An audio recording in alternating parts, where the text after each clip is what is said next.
Welcome to இக்ளாஸ் IAS academy. இந்தியாவில் அரசியலமைப்பு இந்தியன் பாலிட்டி கிளாஸில் வந்து இந்தியன் கான்ஸ்டியூஷனோட சோர்சஸ் வந்து பார்க்க போகிறோம் இந்த கிளாஸில். ஸோ இந்தியாவில் அரசியலமைப்பின் மூல ஆதாரங்கள். ஸோ இந்தியன் கான்ஸ்டியூஷன் பற்றி ஒரு 2 கிளாஸாக பார்த்துட்டு வரோம். இப்போ இந்த இந்தியன் கான்ஸ்டியூஷன் அப்படிங்கிறது வந்து எழுதியாச்சு, சரிங்களா? எழுதி அமலுக்கு வந்துருச்சுன்னு வச்சுப்போம். எப்போ அமலுக்கு வந்துச்சு? இந்த டேட்லாம் ரிப்பீட்டடாக சொல்கிறது உங்களுக்கு நல்லா மக்கப் பண்ணும் அப்படிங்கிறதுக்காக அமலுக்கு வந்துச்சு. இப்போ இந்த கான்ஸ்டியூஷன் அப்படிங்கிற புத்தகம் நிறைய பேர் இது வந்து ஒர்க் பண்ணியிருக்காங்க. ஒரு 2 வருஷமா எழுதியிருக்காங்க. அதுக்கு முன்னாடி இருக்கக்கூடிய ஹிஸ்டாரிக்கல் பேக்ரவுண்ட் அது எல்லாமே பார்த்துட்டோம். இந்தியன் கான்ஸ்டியூஷன்ல எப்பவுமே ஒரு பெரிய ஒர்க் அப்படின்னா வந்து அதுல ஒரு கிரிட்டிசிசம் இருக்கும். கிரிட்டிசிசம் அப்படிங்கிறது ஒரு விமர்சனம் அப்படின்னு வச்சுக்கலாம். இப்போ அதுல ஒரு கிரிட்டிசிசம் இருக்கு. நிறைய கிரிட்டிசிசம் இருக்கு. அதுல ஒரு முக்கியமான விமர்சனம், ஒரு ரொம்ப இம்பார்ட்டன்ட்டான ரொம்ப பெரிய விமர்சனமா வைக்கிறது என்ன அப்படின்னா, நம்ம இந்திய அரசியலமைப்பு, இந்தியன் பாலிட்டி, இந்தியன் கான்ஸ்டியூஷன், சரிங்களா? இந்தியன் கான்ஸ்டியூஷன், பாலிட்டிங்கிறது இந்தியன் கான்ஸ்டியூஷன். இந்த புத்தகம் வந்து நம்ம ஓனா எழுத கிடையாது. இது எல்லாமே காப்பி பண்ணது. பெரும்பான்மையா காப்பி பண்ணி வச்சிருக்காங்க அப்படிங்கிற ஒரு கிரிட்டிசிசம் இருக்கு. விமர்சனம் இருக்கு. ஸோ அந்த விமர்சனுக்கு ஏத்த மாரி இந்தியன் பாலிட்டி, இந்தியன் கான்ஸ்டியூஷன், சரிங்களா? இந்தியன் கான்ஸ்டியூஷனோட சோர்சஸ் பார்த்தீங்க அப்படின்னா, நம்ம இந்தியன் கான்ஸ்டியூஷன் வந்து கிட்டத்தட்ட ஒரு 80% வந்து என்னன்னா வந்து காப்பி அடிச்சு தான் வச்சிருக்காங்க. அதுவே இந்த 100ல ஒரு 40% வந்து இந்தியன் கவர்ன்மென்ட் ஆக்ட்ல இருந்தே காப்பி பண்ணியிருக்காங்க. அது யூகேவோட ஆக்ட். ஸோ சரிங்களா? யூகே கவர்ன்மென்ட் பாஸ் பண்ண ஒரு ஆக்ட். அது சிம்பிள். ஷார்ட்டா சொல்லணும் அப்படின்னா, இந்தியன் கான்ஸ்டியூஷன் 75லிருந்து 80% காப்பி பண்ணி வச்சிருக்காங்க. இப்ப இது ஒரு பெரிய விமர்சனம் இல்லையா? அது ஒரு கிரிட்டிசிசம். இந்தியன் கான்ஸ்டியூஷன வந்து இந்த மாரி காப்பி பண்ணி வச்சிருக்காங்க அப்படிங்கிற ஒரு பெரிய விமர்சனம், கிரிட்டிசிசம். இதுக்கு இவங்க எப்படி பதில் சொல்றாங்க அப்படின்னா, நம்ம கான்ஸ்டியூஷன அப்படியே காப்பி பண்ணல. நம்ம எல்லா உலக நாடுகளும் பார்க்கிறோம். உலக நாடுகள் அவங்களோட இந்தியால அவங்களோட அரசியலமைப்புல இருக்கக்கூடிய புரோவிஷன்ஸ் இருக்கக்கூடிய டெர்ம்ஸ்லாம் அந்த நாடுகளுக்கு எப்படியெல்லாம் ஒர்க் ஆகுது அப்படிங்கிறத அவங்க எக்ஸ்பெரிமென்ட் பண்ணி பார்த்துருக்காங்க. அது நம்ம நாட்டுக்கு கரெக்ட்டா இருக்குமா? இருக்காதா?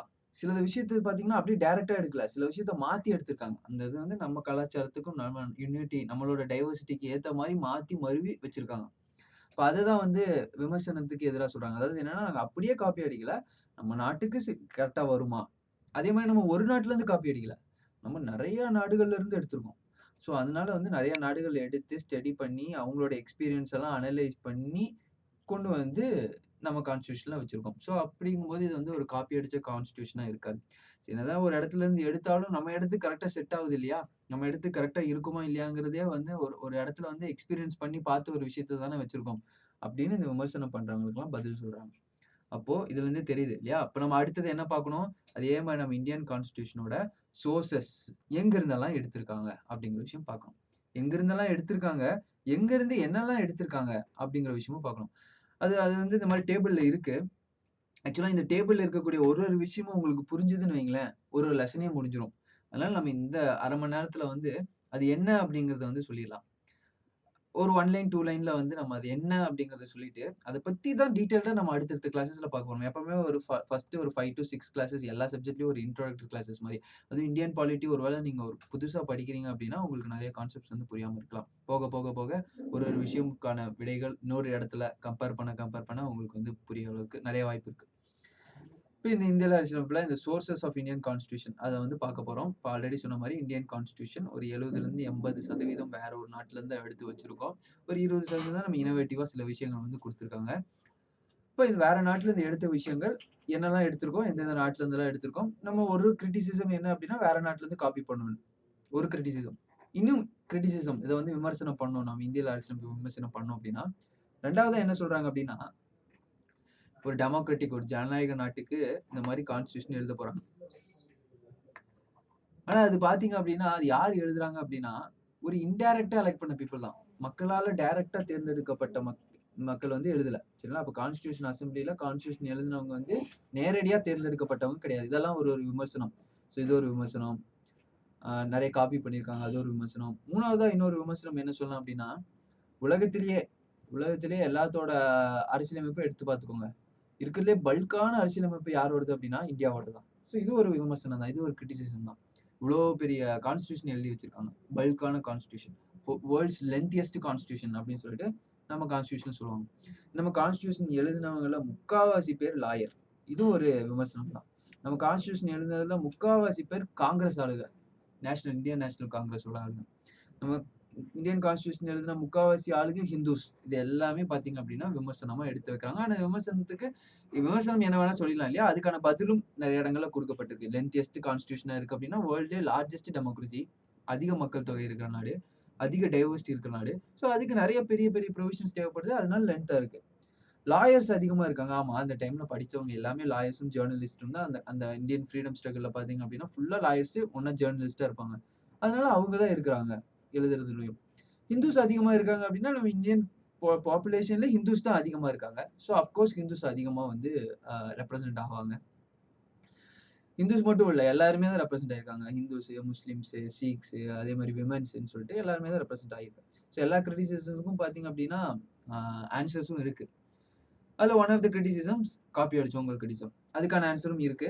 இப்ப நம்ம எங்கெல்லாம் காப்பி அடிச்சோம்னு பார்க்கலாம். இப்ப சோர்சஸ் ஆஃப் இந்தியன் கான்ஸ்டிடியூஷன்.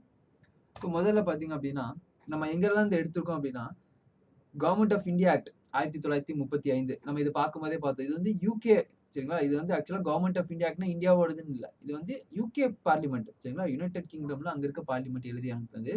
இங்க இதுல இருந்து ஒரு 40% அப்படியே எடுத்து வச்சுக்கிட்டோம். அங்க இருக்கிறத அப்படியே எடுத்து வச்சுக்கிட்டோம்.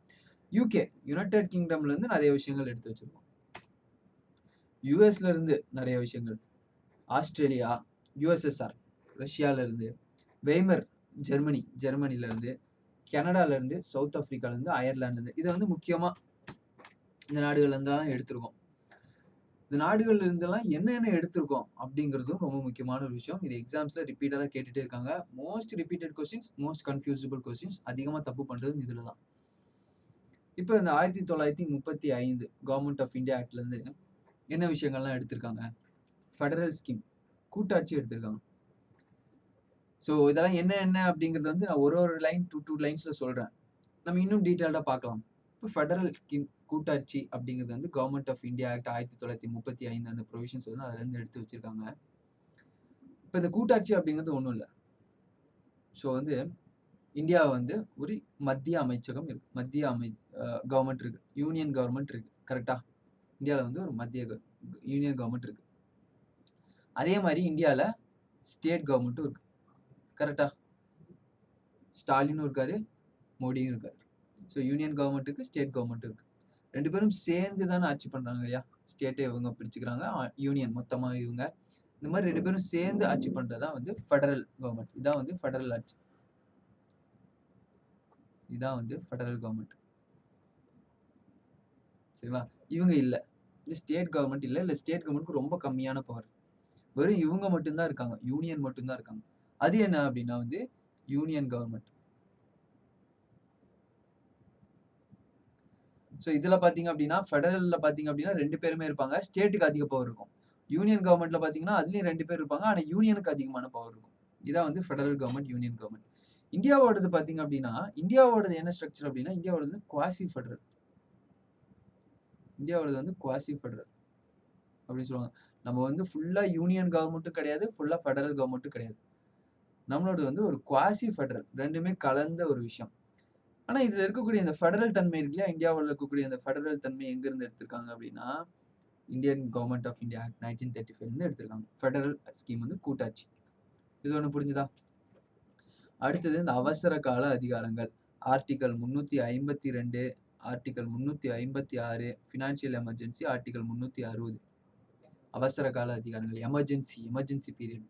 இப்ப இந்த ஆர்டிகல் 352, 356, 360 இதெல்லாம் என்னன்னு பார்ப்போம். யாருக்கு என்னென்ன பவர். எமர்ஜென்சி வந்துச்சு அப்படின்னா என்னென்ன விஷயங்கள் வந்து நடக்கும். இதெல்லாம் எங்க இருந்து எடுத்திருக்கோம்? Emergency powers government of India 1935 தான் எடுத்திருக்கோம். அடுத்ததா ஆர்டினன்ஸ். இது வந்து அவசர கால அதிகாரங்கள். இதுவும் பாத்தீங்க அப்படின்னா அவசர கால சட்டம் இயற்ற பவர். சரிங்களா? Ordinance defining. பிரசிடென்ட்டுக்கும் கவர்னருக்கும் இந்த அவசர கால சட்டம் இயற்ற பவர் இருக்கு.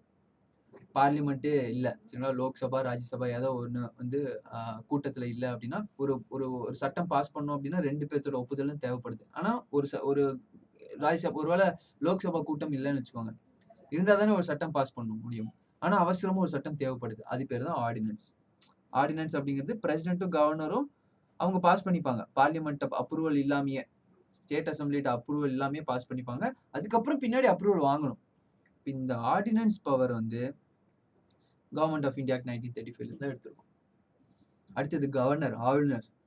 எப்படி இந்தியாவுக்கு பிரசிடென்ட்டோ அதே மாதிரி ஸ்டேட்டுக்கு வந்து கவர்னர். அவரோட ஆஃபீஸ் கவர்னர், ஆளுநருக்கான பதவி, அவரோட அவர் எப்படியெல்லாம் எலெக்ட் பண்றது, யார் வந்து கவர்னரா வரக்கு வந்து தகுதியான ஆட்கள், இது எல்லாமே வந்து ஆஃபீஸ் ஆஃப் கவர்னர்ல குறிப்பிட்டிருக்கு.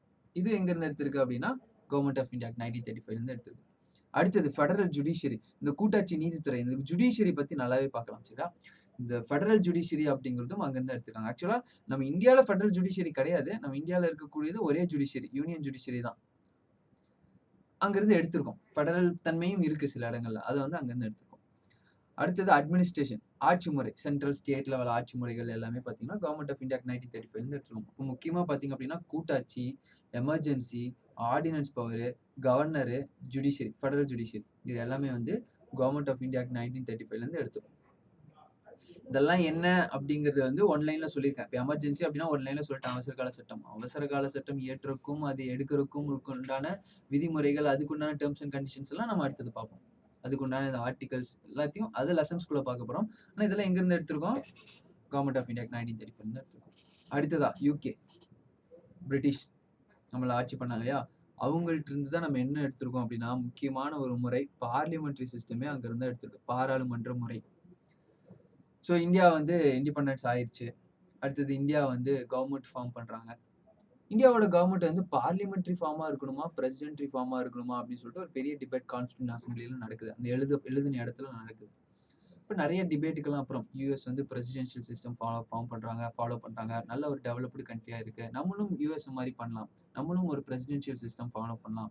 எல்லா ஒட்டுமொத்த மக்களும் ஒரு ஆளை தேர்ந்தெடுத்தா அது ரொம்ப நல்ல விஷயம் தானே அப்படின்னு சொல்லிட்டு பிரசிடென்ஷியல் ஃபார்ம் ஆஃப் கவர்மெண்ட்டுக்கு நிறைய பேர் வந்து சொன்னாங்க. நிறைய பேர் பார்லிமெண்ட்ரி ஃபார்ம் ஆஃப் கவர்மெண்ட்டுக்கு சொன்னாங்க. நம்ம இவ்வளவு நாள் யூகேவோட ஆட்சி கீழே இருந்தோம். இவ்வளவு நாள் அவங்க எப்படி ஆட்சி பண்ணாங்களோ அதே முறை இருந்துச்சு அப்படின்னா மக்களுக்கு சுலபமா புரியும். யூஎஸ் மாதிரி நம்ம இதுல அதிகமா படிச்சவங்க கிடையாது, லிட்ரேட் கிடையாது. இண்டிபெண்டன்ஸ் அப்போ வந்து இந்தியாவில மொத்தம் படிச்சவங்க புள்ளி விகிதமே 14% தான். ஸோ இவ்வளோ இல்லிட்ரேட் பாப்புலேஷன்ஸ் வச்சுட்டு நம்ம வந்து பார்லிமெண்ட்ரி ஃபார்ம் ஆஃப் கவர்மெண்ட்டே தொடர்ந்துக்கலாம் அப்படிங்கிற டிபேட்லாம் நடந்து கடைசியில் யார் ஜெயிச்சாங்க அப்படின்னா யாரெல்லாம் பார்லிமெண்ட்ரி ஃபார்ம் ஆஃப் கவர்மெண்ட் வச்சுக்கலாம்னு சொல்றாங்களோ அவங்க தான் வந்து ஜெயிச்சாங்க. இப்போ யூகேலேருந்து அந்த பார்லிமெண்ட்ரி ஃபார்ம் ஆஃப் கவர்மெண்ட் எடுத்துக்கோம். பார்லிமெண்ட்ரி ஃபார்ம் ஆஃப் கவர்மெண்ட்னா என்ன அப்படிங்கிற விஷயம் நான் பார்லிமெண்ட் பார்க்கும்போது டீட்டெயிலாக டிஸ்கஸ் பண்ணுவோம். சரிங்களா? இந்த பார்லிமெண்ட்ரி ஃபார்ம் ஆஃப் கவர்மெண்ட்டுக்கும் பிரசிடென்ஷியல் ஃபார்ம் ஆஃப் கவர்மெண்ட்டுக்கும் இருக்கக்கூடிய வித்தியாசங்கள், நம்ம ஏன் பார்லிமெண்ட்ரி ஃபார்ம் ஆஃப் கவர்மெண்ட் எடுத்தோம், இந்த மாதிரி காரணங்கள்லாம் பார்க்கலாம். அடுத்தது bicameral parliament. So parliament எடுத்தாச்சு. பார்லிமெண்ட் ஒரு ஹவுஸ் கூட வச்சுக்கலாம். ஸோ ஒரு ஹவுஸ்ல கூட வச்சிருந்துருக்கலாம். ஆனால் நம்ம வந்து 2 ஹவுஸ் வச்சிருக்கோம், லோக்சபா, ராஜ்யசபான்னு சொல்லிட்டு. கரெக்டுங்களா?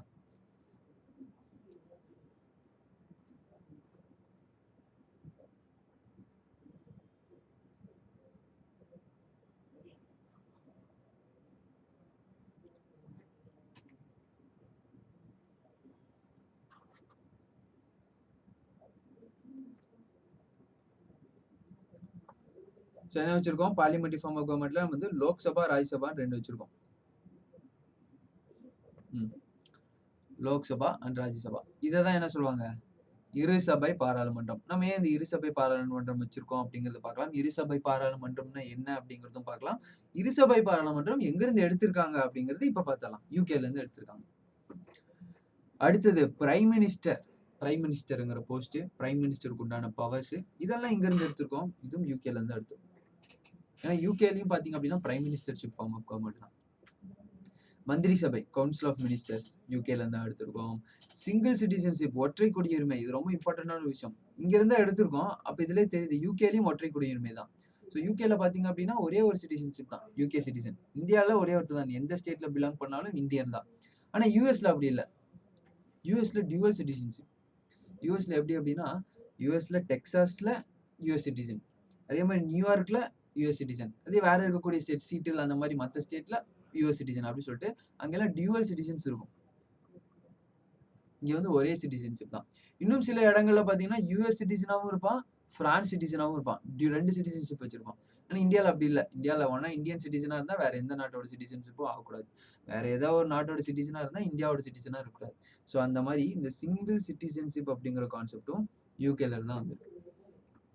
அடுத்தது ரொம்ப இம்பார்ட்டன்டான ஒரு post, comptroller and auditor general. Auditor post, சரிங்களா? சிஏஜி ஒரு கான்ஸ்டிடியூஷனல் போஸ்ட். டீட்டெயில்டாக பார்க்கலாம். இந்த சிஏஜி போஸ்ட்டை யூகேலேருந்து தான் எடுத்துருக்கோம். கோர்ட்டோட நீதிமன்ற பேராணை, நீதி பேராணைன்னு சொல்லுவாங்க. ரிட் அப்படின்னா நீதி பேராணை. ஸோ ரிட் ஜூரிஸ்டிக்ஷன் அப்படின்னா என்ன? அது எங்கேருந்து எடுத்துருக்கோம்னா யூகேலேருந்து எடுத்துருக்கோம். ஸோ உங்களுக்கு வந்து ஏதாவது ஒரு உரிமை பாதிக்கப்படுது, அடிப்படை உரிமை பாதிக்கப்படுது, சுப்ரீம் கோர்ட்டுக்கு போடுறீங்க. சுப்ரீம் கோர்ட்டு ரிட் நீதி பேரணி இஷ்யூ பண்ணும். மேண்டமஸ், கோவாரண்டோ, ப்ரியாரிட்டி, இந்த மாதிரி ப்ரிவென்ஷன், இந்த மாதிரி நிறையா ப்ராஹிபிஷன், அந்த மாதிரி நிறையா ரிட்ஸ் இருக்கு. ஸோ அந்த ரிட்ஸ் எல்லாம் என்னங்கிறத பார்க்கலாம். ஆனால் இப்போ தெரிஞ்சுக்கோங்க, ரிட் எங்கேருந்து எடுத்திருக்கோம்? நீதி பேரணை யூகேலேருந்து எடுத்திருக்கோம். ரூல் ஆஃப் லா, சட்டத்தின் ஆட்சி. ரூல் ஆஃப் லாக்கு அப்படியே ஆப்போசிட் வந்து procedure established by law. Procedure established by law. Rule of லாக்கும் ப்ரொசீஜர் எஸ்டாப்ளிஷ் பை லாக்கும் உள்ள வித்தியாசம் கண்டிப்பாக தெரிஞ்சுக்கணும். இந்த ரூல் ஆஃப் லா அப்படிங்கிறது யூகே கான்செப்ட். ஏன் சொல்றாங்கன்னு தெரியுதா? ஏன்னா யூகேலேருந்து எடுத்திருக்காங்க. Procedure establish by law US concept. ஏன் யூஎஸ் கான்செப்ட் சொல்றாங்க? ஏன்னா யூஎஸ்லேருந்து எடுத்திருக்காங்க. இப்போ இந்த யூகேலேருந்து எடுத்தது தான் ரூல் ஆஃப் லா, யூஎஸ்லேருந்து எடுத்தது தான் ப்ரொசீஜர் எஸ்டாப்ளிஷ் பை லா. சரி, அப்போ கவர்மெண்ட் ஆஃப் இந்தியா ஆக்ட்லேருந்து இதெல்லாம் எடுத்திருக்காங்க, யூகேலேருந்து இதெல்லாம் எடுத்திருக்காங்க. இதெல்லாம் என்ன அப்படின்னு தெரியல அப்படின்னா இன்னும் டீட்டெயிலாக பார்ப்போம். ஜஸ்ட் தெரிஞ்சுக்கோங்க, ரூல் ஆஃப் லா என்னன்னு நிறைய பேருக்கு இப்போ தெரியாது. ரூல் ஆஃப் லா என்னங்கிறத நான் பின்னாடி சொல்றேன். ஆனால் எங்கேருந்து எடுத்திருக்காங்க பாருங்க, யூகேலேருந்து எடுத்திருக்காங்க. ரூல் ஆஃப் லாக்கு exact opposite procedure establish by law, யூஎஸ்லேருந்து எடுத்திருக்காங்க. அடுத்து வந்து யுஎஸ், யுனைடெட் ஸ்டேட்ஸ்லேருந்து எடுத்த முக்கியமான ஒரு விஷயம் ரிட்டன் கான்ஸ்டியூஷன். சரிங்களா? நம்ம கான்ஸ்டியூஷன் வந்து எழுதி வச்சிருக்கோம், ஒரு புத்தகமாக எழுதி வச்சிருக்கோம். இதே யூகேல போனீங்கன்னா கான்ஸ்டியூஷன் எழுதி வச்சிருக்க மாட்டாங்க. ஏன்னா அங்கே அன்ரிட்டன் கான்ஸ்டியூஷன். யூகேல அன்ரிட்டன், யூஎஸ்ல ரிட்டன் கான்ஸ்டியூஷன், எழுதப்பட்ட அரசியலமைப்பு. அடுத்ததா அடிப்படை உரிமைகள், ஃபண்டமெண்டல் ரைட்ஸ். இந்தியாவில் இந்தியனா இருந்துட்டான் அப்படின்னா அவனுக்கு ஒரு 6 ஃபண்டமெண்டல் ரைட்ஸ் குரூப் இருக்கு. சரிங்களா? ஆர்டிகல் 12லேருந்து ஆர்டிகல் 32 வரைக்கும் ஃபண்டமெண்டல் ரைட்ஸ். 33, 34 ஸ்டேட் வந்து டிஃபைன் பண்ணும். இப்போ இந்த ஃபண்டமெண்டல் ரைட்டை ஒருத்தன் இந்தியனா பிறந்துட்டாலே அவனுக்கு இந்த அடிப்படை உரிமைகள். இந்தியனா பிறந்துட்டான் அப்படின்னா அவனுக்கு ரைட் டு லிவ், ஆர்டிகல் 21 படி. இந்தியன் எந்த இடத்துலையும் அவனுக்கு வந்து டிஸ்கிரிமினேஷன் இருக்கக்கூடாது, ஆர்டிகல் 14. ஸோ அந்த மாதிரி ஆர்டிகல் 15 படி அவனுக்கு எங்கே வேணாலும் போகலாம், ஓப்பன் பப்ளிக் பிளேஸை வந்து அவன் அக்சஸ் பண்ணலாம். ஆர்டிகல் 16 படி அவனுக்கு எந்த விதமான பாகுபாடும் இல்லாமல் அவனுக்கு வேலை கொடுக்கணும், எம்ப்ளாய்மெண்ட் கொடுக்கணும் இல்லையா? ஸோ அந்த மாதிரி அடிப்படை உரிமைகளை வந்து எங்கேருந்து எடுத்திருக்கோம்? யூஎஸ்லேருந்து எடுத்திருக்கோம். அடுத்ததாக உச்ச நீதிமன்றம், சுப்ரீம் கோர்ட். இப்போ சுப்ரீம் கோர்ட்டோட பவர், சுப்ரீம் கோர்ட்டோட தேர்ந்தெடுக்கும் முறைகள், இதெல்லாமே பார்த்தீங்க அப்படின்னா யூஎஸ்லேருந்து எடுத்திருக்கோம், உச்ச நீதிமன்றம். அடுத்தது நிர்வாக தலைவராக வந்து நம்ம வந்து ஜனாதிபதியை தேர்ந்தெடுத்திருக்கோம், அதுவும் யூஎஸ்லேருந்து தான் நம்ம பார்த்து காப்பி அடித்தோம். இம்பீச்மெண்ட், பிரசிடென்ட்டை வந்து ரிமூவ் பண்ணணும். சரிங்களா? பிரசிடென்ட்டை ரிமூவ் பண்ணுறது, சுப்ரீம் கோர்ட் ஜட்ஜை ரிமூவ் பண்ணுறது, ஹைகோர்ட் ஜட்ஜை ரிமூவ் பண்ணுறது, இது எல்லா ப்ரொசீஜரும் யூஎஸ்லேருந்து தான் எடுத்திருக்கோம். இம்பீச்மெண்ட் ப்ரொசீஜர்னு சொல்லுவாங்க. சரிங்களா? இவங்களுக்கெல்லாம் ரிமூவல், இவருக்கு மட்டும் இம்பீச்மெண்ட். ஆனால் எல்லாமே ஒன்று தான். இதுவும் ரிமூவல் ஆஃப் பிரசிடென்ட்னு சொல்லலாம். ஆனால் பிரசிடென்ட்டுக்குன்னு சொல்லி ஒரு முதல் குடிமகனுக்கு ஒரு தனித்துவமான பெயர் இருக்கணும் இல்லையா? அதனால இம்பீச்மெண்ட் அப்படின்னு பெயர் கொடுத்துருக்கோம். அடுத்தது vice president chairman of Rajya Sabha. Lok Sabha, Rajya Sabha 2 இருக்கு. லோக்சபாவோட ஹெட் யாரு? சபாநாயகர், ஸ்பீக்கர் தேர்ந்தெடுப்பாங்க. லோக்சபாக்குள்ள ஒருத்தனை தேர்ந்தெடுத்து அவர் வந்து ஸ்பீக்கரா நியமிப்பாங்க. ஆனா ராஜ்யசபாக்கு அப்படி இல்லை. ராஜ்யசபாவோட ஹெட் யாரு அப்படின்னா வைஸ் பிரசிடென்ட், டிஃபால்ட்டா வைஸ் பிரசிடென்ட். ஓகேவா? யாரு வைஸ் பிரசிடென்டா இருக்காங்களோ அவங்க பதவி நிமித்தமாக ex officio chairman of Rajya Sabha ஆயிடுவாங்க. யார் வைஸ் பிரசிடென்டா இருக்காங்களோ அவங்க சேர்மன் ஆஃப் ராஜ்யசபா ஆயிடுவாங்க. அப்போ இந்த வைஸ் பிரசிடென்ட் அப்படிங்கிறவர் வந்து சேர்மன் ஆஃப் ராஜ்யசபா, இந்த கான்செப்டே எங்கிருந்து வந்திருக்கு அப்படின்னா யூஎஸ்ல இருந்து வந்திருக்கு. யூஎஸோட கான்செப்ட் தான். யூஎஸ்லயே அதே மாதிரி தான். அவங்களோட அப்பர் ஹவுஸ்ல வந்து யாரு சேர்மனா இருப்பாங்க அப்படின்னா வைஸ் பிரசிடென்ட் தான் சேர்மனா இருப்பாங்க.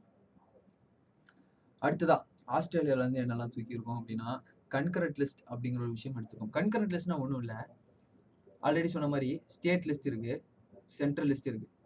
சில விஷயங்கள் ஸ்டேட் லிஸ்ட்ல இருக்கு, ஸ்டேட் கவர்மெண்ட் இதுலலாம் லா பாஸ் பண்ணும். சில விஷயங்கள் சென்ட்ரல் கவர்மெண்ட்ல இருக்கு, சென்ட்ரல் கவர்மெண்ட் லா பாஸ் பண்ணும். சில விஷயங்கள் பார்த்தீங்க அப்படின்னா கன்கரண்ட் லிஸ்ட்ல இருக்கு, 2 பேருமே லா பாஸ் பண்ணுவாங்க. ஃபார் எக்ஸாம்பிளுக்கு வந்து எஜுகேஷன், ஃபார் எக்ஸாம்பிளுக்கு பார்த்தீங்கன்னா ஃபாரஸ்ட்.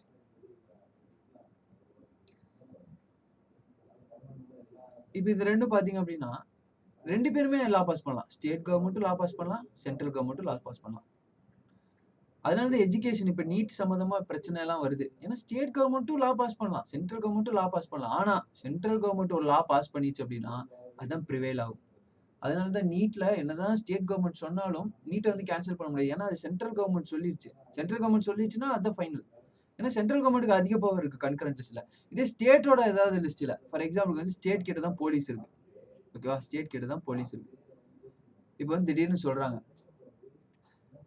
ஒரு போஸ்ட் வந்து எக்ஸ்ட்ராவா கிரியேட் பண்ணலாம். ஒரு இன்ஸ்பெக்டர் போஸ்ட்னா ஒரு ஸ்டேஷனுக்கு வந்து ஹெட் வந்து இன்ஸ்பெக்டர் தான். நம்ம இன்னொரு இன்ஸ்பெக்டர் 1ங்கிற ஒரு போஸ்ட், இன்ஸ்பெக்டர் 2ங்கிற ஒரு போஸ்ட் கிரியேட் பண்ணலாம்னு சொல்லிட்டு சென்ட்ரல் கவர்மெண்ட் சொல்றாங்க அப்படின்னா, ஸ்டேட் கவர்மெண்ட் வேணாம்னு சொல்லிச்சுன்னா வேணாம். ஏன்னா அது ஸ்டேட்டோட ஜூரிஸ்டிக்ஷன். சென்ட்ரலோட ஜூரிஸ்டிக்ஷன்ல சென்ட்ரல், ஸ்டேட்டோட ஜூரிஸ்டிக்ஷன்ல ஸ்டேட்.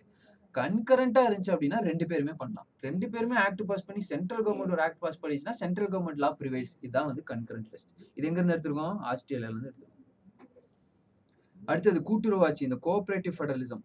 அதையும் வந்து ஆஸ்திரேலியால இருந்து தான் எடுத்திருக்கோம். இந்த பஞ்சாயத்து, கோஆபரேட்டிவ் சொசைட்டி இது எல்லாமே வந்து ஒரு கோஆபரேட்டிவ் ஃபெடரலிசம்க்கு ஒரு பெஸ்ட் எக்ஸாம்பிள். ஆஸ்திரேலியால இருந்து எடுத்திருக்கோம். Joint sitting of 2 houses of parliament. Lok Sabha இருக்கு. லோக்சபால ஒரு லா பாஸ் பண்றாங்க. ஒரு பில் பாஸ் பண்றாங்க, மசோதா. அடுத்தது அது ராஜ்யசபாக்கு போகும். ராஜ்யசபா இதை பாஸ் பண்ணல. ஒருவேளை ராஜ்யசபா ஒரு பில்ல பாஸ் பண்ணுது, அது லோக்சபாக்கு போகுது. லோக்சபா அதை பாஸ் பண்ணல. இப்போ இந்த மாதிரி கட்டாயத்துல என்ன ஆகும் அப்படின்னா, ஒரு குறிப்பிட்ட மசோதாக்கள் ஃபார் எக்ஸாம்பிளுக்கு ஒரு ஆர்டினரி பில்லா இருந்துச்சு அப்படின்னா, சாதாரண மசோதாவா இருந்துச்சு அப்படின்னா எங்க போகும் அப்படின்னா ஜாயிண்ட் சிட்டிங்க்கு போகும். ஜாயிண்ட் சிட்டிங் அப்படின்னா 2 பேருமே வந்துருவாங்க. லோக்சபா, ராஜ்யசபா 2 பேருமே இருப்பாங்க. இவங்க 2 பேரும் சேர்ந்து ஒரு பில்ல பாஸ் பண்ணுவாங்க. இப்போ அந்த பில் பாஸ் ஆயிடுச்சு அப்படின்னா பாசிட்டிவ். இப்போ ஃபெயில் ஆயிடுச்சுன்னா ஃபெயில். இதான் வந்து ஜாயிண்ட் சிட்டிங். இந்த ஜாயிண்ட் சிட்டிங் அப்படிங்கிற கான்செப்ட் ஆஸ்திரேலியால இருந்து எடுத்துருக்கோம். சரிங்களா? ஆஸ்திரேலியால இருந்து ஜாயிண்ட் சிட்டிங் அப்படிங்கிற கான்செப்ட் எடுத்துருக்கோம். அடுத்தது ரஷ்யா, யுஎஸ்எஸ்ஆர், யுனைடெட் ஸ்டேட்ஸ். இந்த ரஷ்யா இதுல இருந்து ஃபண்டமெண்டல் டியூட்டிஸ் வந்து எடுத்துருக்கோம். சரிங்களா? அடிப்படை கடமைகள் எடுத்துருக்கோம். இதுல ஒரு முக்கியமான விஷயம் சொல்லணும் அப்படின்னா வந்து இந்தியன் கான்ஸ்டிடியூஷன் அமலுக்கு வரும்போது, எப்போ அமலுக்கு வந்துச்சு? ஜனவரி 26, 1950 வரும்போது ஃபண்டமெண்டல் டியூட்டி அடிப்படை கடமைகள் அப்படிங்கிற ஒரு விஷயம் அது இல்லவே இல்லை. அதுக்கப்புறம் பாத்தீங்க அப்படின்னா 1974ல 42வது சட்ட திருத்தம் மூலியமா 42nd அமெண்ட்மெண்ட் மூலியமா என்ன பண்ணுவாங்க அப்படின்னா ஃபண்டமெண்டல் டியூட்டிஸ் அப்படிங்கிறது ஆர்டிகல் 51A ஒரு 10 ஃபண்டமெண்டல் டியூட்டிஸை கொண்டு வருவாங்க. அதுக்கப்புறம் பாத்தீங்க அப்படின்னா 81வது அமெண்ட்மெண்ட் 2006ல என்ன பண்ணிருப்பாங்க அப்படின்னா இன்னொரு ஃபண்டமெண்டல் டியூட்டி ஆட் பண்ணி இப்போ எவ்வளவு ஃபண்டமெண்டல் டியூட்டி இருக்குன்னா 11 ஃபண்டமெண்டல் டியூட்டி இருக்கு. இதெல்லாம் பின்னாடி காலத்துல ஆட் பண்ணப்பட்டது. கான்ஸ்டிடியூஷன் அமலுக்கு வரும்போது எந்த விதமான அடிப்படை உரிமைகளும் இல்லை, அடிப்படை கடமைகளும் இல்லை. உரிமைகள் இல்ல, கடமைகள். இப்போ யுஎஸ்எஸ்ஆர்ல இருந்து அதை எடுத்திருக்காங்க. ஆனா இது எப்போ வந்துச்சு அப்படின்னா 1974 தான் வந்துச்சு. வச்சுக்கோங்க. அடுத்தது வந்து ஜெர்மனி. ஜெர்மனில இருந்து நம்ம என்ன தூக்கியிருக்கோம் அப்படின்னா இந்த ஃபண்டமெண்டல் அடிப்படை உரிமைகளை வந்து தற்காலிகமா நிறுத்தி வச்சுக்கலாம் அவசர கால கட்டும் போது. எமர்ஜென்சி பீரியட் அப்போ வந்து இந்த ஃபண்டமெண்டல் ரைட்ஸை சஸ்பெண்ட் பண்ணிக்கலாம். எல்லா ஃபண்டமெண்டல் ரைட்டும் சஸ்பெண்ட் பண்ண முடியாது. ஆர்டிகல் 20, 21 தவிர எல்லாத்தையும் சஸ்பெண்ட் பண்ணிக்கலாம்.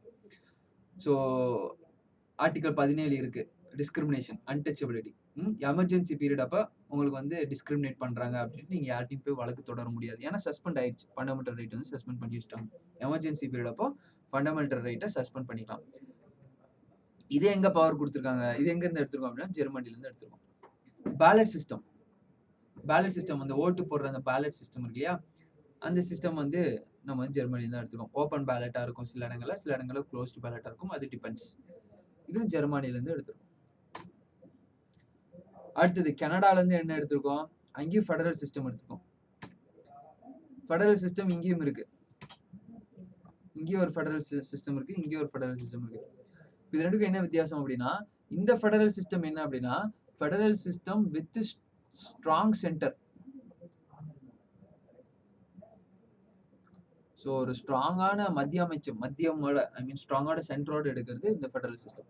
என்னதான் ஃபெடரல் சிஸ்டம் இருந்தாலும், என்னதான் சென்ட்ரல் பவர் இருந்தாலும், யூனியனுக்கு பவர்னாலும் சென்டருக்கு அதிக பவர் கொடுக்கறது தான் federal system with strong centre. இது எங்க இருந்து எடுத்திருக்கோம்? கனடால இருந்து எடுத்திருக்கோம். ரெசிடியூரி பவர்ஸ், எஞ்சிய அதிகாரங்கள். ஸ்டேட் லிஸ்ட் இருக்கு, ஸ்டேட் மட்டும் ஆக்ட் பாஸ் பண்ணும். சென்ட்ரல் லிஸ்ட் இருக்கு, சென்டர் மட்டும் ஆக்ட் பாஸ் பண்ணும். கன்கரண்ட் லிஸ்ட் இருக்கு, 2 பேருமே ஆக்ட் பாஸ் பண்ணுவாங்க. சென்ட்ரல் கவர்மெண்ட் ஆக்ட் பாஸ் ஆச்சு அப்படின்னா அது ப்ரிவைல் ஆகும். இந்த 3 லிஸ்ட்லயுமே வராத சில விஷயங்கள் இருக்கும். ஃபார் எக்ஸாம்பிளுக்கு இப்போ ரீசெண்டா சைபர் கிரைம் வருது, சைபர் செக்யூரிட்டி, ஆர்டிஃபிஷியல் இன்டெலிஜென்ஸ், இதெல்லாம் இப்போ ரீசெண்டா வந்தது. இது ஸ்டேட் கவர்மெண்ட் ஆக்ட் பாஸ் பண்ணலாமா, சென்ட்ரல் கவர்மெண்ட் பண்ணலாமா, கன்கரண்ட், ஏன்னா எதுலையுமே இல்லை. இந்த மாதிரி புதுசா வருது, இது மூலியமே இல்லாதது ரெசிடியூரி லிஸ்ட்ல இருக்கும். ரெசிடியரி லிஸ்ட்ல. இப்போ இன்னொரு கேள்வி என்னன்னா, இந்த ரெசிடியரி லிஸ்ட்ல இருக்கிறதுல யார் ஆக்ட் பாஸ் பண்ணுவா? ஸ்டேட்டா, சென்டரா, இல்ல 2 பேருமேவா? சென்டர் தான் ஆக்ட் பாஸ் பண்ணும். அதுதான் வந்து ரெசிடியரி பவர்ஸ். ரெசிடியரி பவர்ஸ் சென்டருக்கு இருக்கு. இது கனடால இருந்து எடுத்திருக்காங்க. இதே ரெசிடியரி பவர் ஸ்டேட்டுக்கு இருக்குன்னு வச்சுக்கோங்க. ஸ்டேட்டுக்கு இருக்குன்னு வச்சுக்கோங்க. அது எங்க இருந்து எடுத்தாங்க அப்படின்னா, யுஎஸ்ல இருந்து எடுத்தாங்க. ஆனா அது நம்மளுக்கு இல்ல. அதனால அது தேவையில்ல. விட்டுருங்க. இப்போ நம்ம ரெசிடியரி பவர்ஸ் கனடா. அடுத்தது கவர்னர். கவர்னரோட நியமனம் எப்படி ஒருத்தனை அப்பாயிண்ட் பண்ணும், கவர்னர் அப்பாயிண்ட் பண்ணும் கனடால இருந்து எடுத்திருக்காங்க. சுப்ரீம் கோர்ட்டோட அட்வைசரி ஜூரிஸ்டிக்ஷன். சரிங்களா? அட்வைசரி ஜூரிஸ்டிக்ஷன் பைண்டிங் கிடையாது. ஒரு அட்வைஸா பண்றது. இது எங்க இருந்து இந்த மாதிரி ஒரு விஷயம் எடுத்தாங்க அப்படின்னா, கனடால இருந்து எடுத்திருக்காங்க. ஸோ கவர்மெண்ட் ஏதாவது ஒரு விஷயம் பண்ணும்போது சுப்ரீம் கோர்ட் கிட்ட அட்வைஸ் கேட்பாங்க. சுப்ரீம் கோர்ட் அட்வைஸ் கொடுக்கும். சில விஷயத்துல கண்டிப்பா சுப்ரீம் கோர்ட் கொடுத்தாகணும், சில விஷயத்துல சுப்ரீம் கோர்ட் மறுக்கலாம். அது நம்ம என்னன்னு பார்க்கலாம். இந்த மாதிரி அட்வைஸ் பண்ற ஒரு விஷயம் எங்க இருந்து எடுத்திருக்காங்க அப்படின்னா, கனடால இருந்து எடுத்திருக்காங்க. அடுத்து சவுத் ஆப்பிரிக்கா. சவுத் ஆப்பிரிக்கால இருந்து இந்த கான்ஸ்டியூஷன் எப்படி அமெண்ட் பண்றது, சட்டத்துல எல்லாத்தையும் கான்ஸ்டியூஷன்ல எல்லாத்தையும் சரத்து மூலியமா கொடுத்துட்டாங்க. யா ஆர்டிகல் 16ல கொடுத்துட்டாங்க. ஆர்டிகல் 16ல கொடுத்துருக்காங்க. யாரையும் டிஸ்கிரிமினேட் பண்ணக்கூடாது. சோஷியலி எஜுகேஷனலி பேக்வர்ட், ஐ மீன் சோஷியலா ஒருத்தர் பேக்வர்ட் ஆகுறான், அவனோட ஹிஸ்டாரிக்கல் ராங்னால அவன் ஒரு எஸ்சியா இருக்கான், எஸ்டியா இருக்கான், ஒரு விமனா இருக்காங்க, அவங்களுக்கு ஏதாவது ஒரு ரிசர்வேஷன் கொடுக்கலாம். அது வந்து அவங்களை டிஸ்கிரிமினேட் பண்ற மாதிரி கிடையாது. ஆர்டிகல் 16ல கொடுத்துருக்காங்க. ஆர்டிகல் 16 என்ன சொன்னா, சோஷியலா டிஸ்கிரிமினேட் பண்ணலாம்னு சொல்லியிருக்காங்க. ஆனா எக்கனாமிக்கலா ஒரு விஷயம் இல்லவே இல்லை. எக்கனாமிக்கலா வீக்கர் செக்ஷனுக்கு ரிசர்வேஷன் கொடுக்கணும் ஒரு விஷயம் ஆர்டிகல் 16ல இல்லவே இல்லை. ஆனா இப்ப ரீசெண்டா 10% எக்கனாமிக்கலி வீக்கர் செக்ஷன் கொடுக்குறாங்க இல்லையா? அது எப்படி கொடுத்தாங்க? எப்படி கொடுத்தாங்கன்னா, இந்த ஆர்டிகல் 16 அமெண்ட் பண்ணிட்டாங்க. அதையவே திருத்தம் பண்ணிட்டாங்க. இப்ப அது எப்படி திருத்தம் பண்ணாங்க? அதுக்கு ஒரு ப்ரொசீஜர் இருக்கு. ஆர்டிகல் 368 யூஸ் பண்ணி ஆர்டிகல் அமெண்ட் பண்ணி இந்த இடபிள்யூஎஸ் சேர்த்துனாங்க. இதெல்லாம் எங்க இருந்து எடுத்திருக்காங்க? சவுத் ஆப்பிரிக்கால இருந்து எடுத்திருக்காங்க. இப்போ ப்ரொசீஜர் ஃபார் கான்ஸ்டிடியூஷனல் அமெண்ட்மெண்ட், அரசியல் சட்ட திருத்தத்தை அரசியல் அமைப்பை திருத்தம் பண்றதுக்கான ப்ரொசீஜர் வந்து சவுத் ஆப்பிரிக்கா. ராஜ்யசபாக்கு ஒரு மெம்பரை எலெக்ட் பண்றாங்க. அதுக்குண்டான procedure different from the electing member to Lok Sabha. அதையும் இதுல கொடுத்துருக்காங்க. சவுத் ஆப்பிரிக்கால இருந்து எடுத்துருக்காங்க. அயர்லாந்துல இருந்து DPSP, directive principle of state policies இருக்கு இல்லையா? பார்க்கலாம். இதெல்லாம் பார்ட் 4ல குறிப்பிட்டிருப்பாங்க. பார்ட் 4 இந்த directive principle of state policy Ireland அதுல இருந்து எடுத்திருக்காங்க. ராஜ்யசபாக்கு வந்து பிரசிடென்ட் வந்து நாமினேட் பண்ணுவார். வருஷம் வருஷம் ஒரு 12 பேர்த்த நாமினேட் பண்ணுவார். அது எப்படி நாமினேட் பண்றாரு அப்படின்னா, அதுக்கு உண்டான சர்டன் ப்ரொசீஜர்ஸ் இருக்கு. இதெல்லாம் எங்க இருந்து எடுத்திருக்காங்க? கனடால இருந்து, அயர்லாந்துல இருந்து எடுத்திருக்காங்க. அயர்லாந்துல இருந்து இந்த நாமினேஷனையும் எடுத்திருக்காங்க. பிரசிடென்ஷியல் எலெக்ஷன், பிரசிடென்ட்டோட எலெக்ஷன் நம்மளுக்கு எப்படி நடக்குது? ஒரு இன்டைரக்டா நடக்குது இல்லையா? இப்போ ரீசெண்டா நியூஸ்ல கூட வந்துட்டு இருக்கு இல்லையா? பிரசிடென்ட் எலெக்ஷனுக்கு பிஜேபில இருந்து ஒரு கேண்டிடேட் ஃபார்வர்ட் பண்ணிருக்காங்க, சின்ஹா, மர்மு, இவங்கெல்லாம் இந்த நியூஸ் எல்லாம் வருது பாத்தீங்களா? இந்த சிஸ்டம் எல்லாம் அயர்லாந்து தான். Presidential election Ireland. இதான் வந்து sources of the Indian constitution. அப்ப எங்க இருந்தெல்லாம் என்னென்ன சோர்சஸ் எடுத்திருக்காங்க அப்படிங்கிறது பாத்துக்கோங்க. இன்னொன்னு வந்து இந்த கேபினெட் மிஷன் லாஸ்ட் கிளாஸ்ல சொன்னேன் இல்லையா? கேபினெட் மிஷன் 1946 கான்ஸ்டியூஷன் எழுதுறதுக்கு பர்மிஷன் கொடுத்துருவாங்க. 1947ல சுதந்திரம் கிடைக்குது. 1950ல கான்ஸ்டியூஷன் அமலுக்கு வருது. 1951, 52ல தான் எலெக்ஷன் நடக்குது. எலெக்ஷன்ல எலெக்ட் ஆகி ஃபர்ஸ்ட் பிஎம்மா ஜவஹர்லால் நேரு வராரு. அப்ப இந்த 1946ல இருந்து 47 வரைக்கும் ஒரு கவர்மெண்ட் இருந்திருக்கும் இல்லையா? ஏன்னா நம்மளுக்கு வந்து பர்மிஷன் கொடுத்துட்டாங்க. கேபினெட்டுக்கு வந்து பர்மிஷன், கேபினெட் மிஷன் பிளான்ல கான்ஸ்டியூஷன் எழுதுறதுக்கு பர்மிஷன் கொடுத்துட்டாங்க. அப்ப இப்போ ஒரு இன்டரிம் தற்காலிக அரசு இருக்கும். இதானவனே சுதந்திரம் ஆனவனே இந்த எலெக்ஷன் வரைக்கும் இன்னொரு அரசு இருந்திருக்கும்.